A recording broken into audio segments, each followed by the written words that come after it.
hello लोगोफोर दिनैनि बे गोदान मोनसे भिडिअनि गेजेरजों नोंथांमोनखौ गासैखौबो फिन खनसेबाव बरायगोननानै लाग्रोनाय थाबाय बे लोगोफोर लोगोफोर ओरैनोथ' नोंथांमोना दायो भिडिअनि टाइटेल आरो थाम्बनेइलावथ' नायनानै एसेब्लाबो हमनो हाखादों जानांगौ दे दिनै आं मानि सायाव भिडिअखौ लानानै फैदों लोगोफोर दायो आं नोंथांमोननि सेराव मोनसे आपकामिं अफिसियेल बड' मिउजिक भिडिअनि सायाव आपडेट लानानै फैदों लोगोफोर नोंथांमोना बे मिउजिक भिडिअनि सायाव आबुङै मिथिनो थाखाय आरो बे मिउजिक भिडिअआव गाहायै सोर सोर फाव खालामनायखौ नुनो मोनगोन आरो बबे प्रडाक्शनाव नुनो मोनगोन नोंथांमोना आबुङै मिथिनो थाखाय फार्स्टनिफ्राय लानानै जोबजासिम नायलां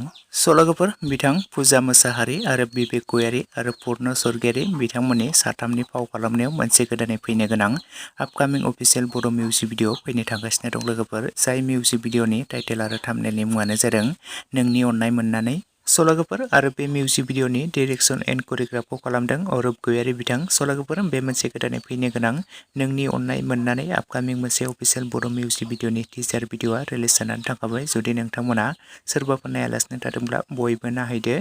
लोगोफोर आरो बेनि आपकामिं फुल मिउजिक भिडिअखौ बयबो नायनो थाखाय नेनानै थाथ'लायदो लोगोफोर बेनि फुल मिउजिक भिडिअखौ जों थाबैनो रस्टेड आलमन्ड एन्टारटेनमेन्ट चेनेलावनो जों थाबैनो नुनो मोनगोन दे लोगोफोर नोंथांमोना सोर दानिफ्रायनो नायनो थाखाय एक्साइटेड जानानै दङ कमेन्ट सेक्सननि गेजेरजों लिरना फोरमायहरखादो लोगोफोर